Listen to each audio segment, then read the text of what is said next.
Hey folks, welcome back to Notebooks. This is my modified LEGO Star Wars ATTE. It's a 2022 model, which makes it nearly 3 years old now, but I picked it up this year and I absolutely love it. I think the base model is pretty much flawless. However, like the Arc 170 Starfighter, there are a couple of bits that I just thought, I've got to have a go at changing that. And so this video is a little overview of the changes that I've made. After you've watched the video, if you'd like to get instructions for it and get a parts list and make the same modifications that I have, then you can follow the rubricable link in the video's description. But without further ado, let me talk you through the changes that I've made. The first and most obvious change I've made is to the mass driver cannon on the top. I thought the original was okay, but a little bit blocky. The consideration with this model is that it's not minifigure scale, it's nowhere near minifigure scale, and so the pilot, or the gunner, sorry, on the cannon will always look slightly out of place. However, what I've done is I've tried to capture the sort of most essential shapes that form the cannon, as well as retaining the ability to sort of play with it and move it around and pose it as you'd like. So it's still on the turntable.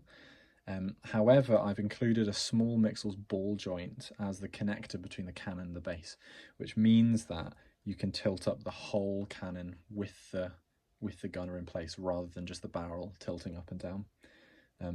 The Mixel's ball joint also allows you to sort of twist it like that, which is yeah, not particularly intended as part of the design, but if you want to do that, then you can. Let me just pop it off. It's a fairly simple design. The barrel remains the same from the original model. There's a lot of studs not on top of building all the way around, as you can see.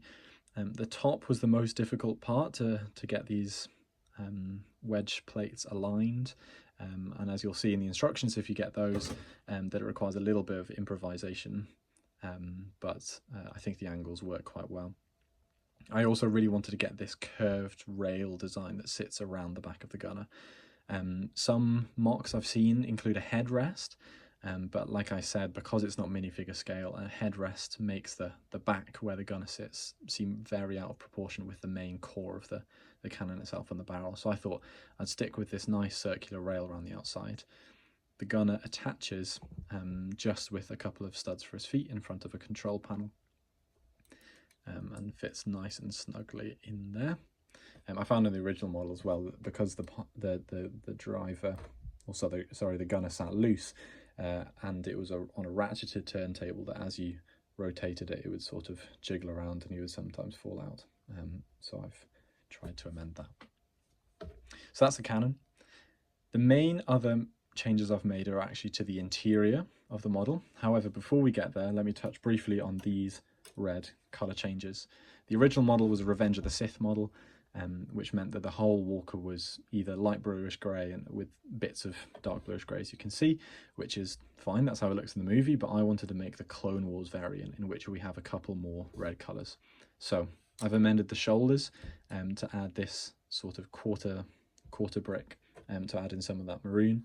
I've added a couple of small stripes on the edge, and then in the middle I've put these identical brick-built constructions, which is a bit of an odd choice. I wanted to get the stripes that come over the top of the model and also the sort of small triangular shapes that poke out the sides. In order to do that, there were a couple of different options. One would be sort of adding stickers onto it, which I didn't really want to do at all. The alternative would be to take off the top panels and completely rebuild those. But again, I wanted to try and do minor cosmetic changes where needed. So what I thought is I noticed this one stud gap on either side of the carry handle on the middle, and thought, why don't I just try and slot some red bricks in there, which is exactly what I've done. So it basically sort of sits on top. There's a jumper tile underneath where this sits, and it just rests in that gap. It looks slightly odd, you might say. It's probably not to everyone's preference, but what it does allow is for very easy addition of colour without having to change the structure of the model that much. It does mean that you can't tilt open the top panels unless you remove those off, but I think it's a sacrifice worth making, and it just looks quite simple and just adds that pop of colour and that little pattern that you see all throughout the Clone Wars TV show. Okay, so the main modifications that I've made beyond the cannon and beyond those stripes is the interior. And I've actually made changes to all three interiors, so both the driver's cabin, the front troop bay, and the rear troop bay as well. Let me start with the driver's cabin.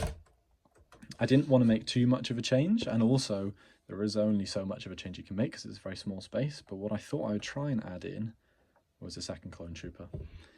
If you look at cross-sections of the ATTE from guidebooks and dictionaries and things like that, you'll see that behind the driver, who sits at the front of the control panels that you can see through the window, there is a spotter. There's a clone who has a periscope set up to sort of determine ranges for the cannon on the top and for the other gunners as well. I've actually used this sticker piece that was on the rear gunner from the rear troop bay, which just makes it look like he's got quite a nice heads-up display.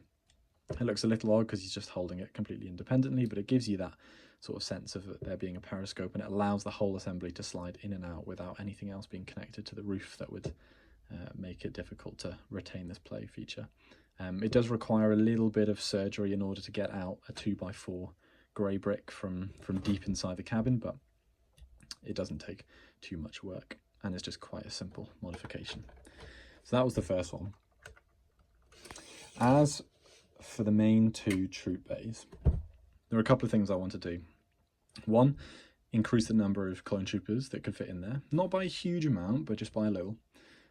Two, I wanted to make it more easily accessible. And three, I wanted to just make it look better, really. So the first thing to make it more easily accessible is I've made these panels really easy to come off. Originally there was a blue half pin, half axle that would sit here, which would sort of secure these panels in place. But I thought, unless you're going to be turning the model upside down and hanging it from the ceiling, these don't need to be stuck on firmly. So I've just swapped it for a too long red axle, which just means that these sit loose and you can pull them off whenever you like. And I've done it on both sides, like that. So it's really easy to open up, get lots of air in there, and be able to see the light that's coming through. Like I said before, in order to remove the top panels, you have to take off the red stripes, but that's no hassle at all. At which point you can then open up all of the troop bays just as intended in the original model. Let's take a look at the back first. In the back, I've done a couple of things. I've made it so there are two gunner positions rather than just one in the middle. And there are still only 4 seats behind them, but I've smoothed it out with some tiles, added in some weapon racks for the guns, for the clone troopers, and also made it so that if you would like, you can quite easily remove the backs of the seats, open up the whole space, and if you want to take all of your clone troopers out, then you've got space for cargo or a folded up AT-RT or something like that. It just gives you some more space to play around. You could turn it into a med bay. You could, I've got a couple of ideas, but haven't followed through on them yet.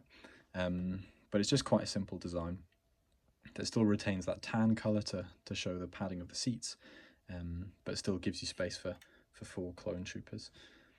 As for the back, you'll see that there are 2 gunner positions, and rather having the controls sticking up in front of them, I've put the controls on the inside of the rear panel, so that when you fold this up, the control yoke, which is just a droid body, comes up to meet the gunner,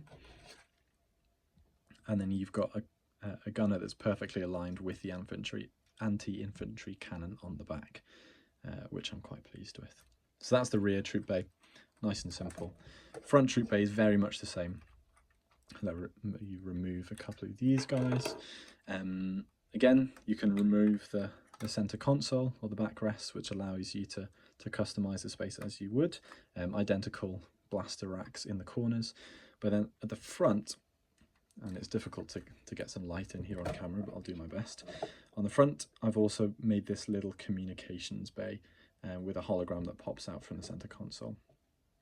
This isn't particularly accurate to cross-sections if you'll have a look, but there are multiple scenes in the Clone Wars where they're using larger computer systems within the tank to get in touch with reinforcements or Jedi generals or whoever else. there should be a nice awkward cut there. In the original take, what I tried to do was remove the communications bay to be able to give you a better look, and completely disassembled it in the process. But what I think I can do is I can do it better this time. So just pop that out there, perfect.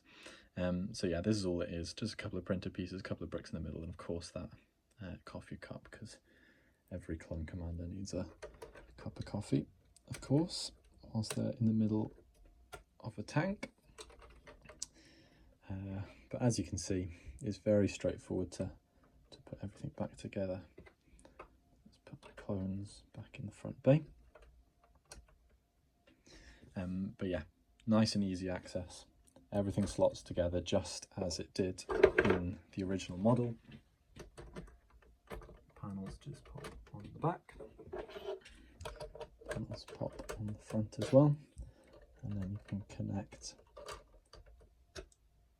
stripe assemblies in the middle, and once again we've got our ATTE. None of the structure's been changed, so it's just as sturdy as it was before. Still got the carrying handle, so you can pick it up and fling it around to your heart's content. But it now looks like the Clone Wars variant. It's got some more space in the middle. It's overall a bit neater, and that cannon looks a bit better for display. Hope you really enjoyed this. If you're interested in any of the techniques that I've used, then please do check out my Rebrickable page, or leave a comment down below. And I'll see you all in the next one. Thanks, guys.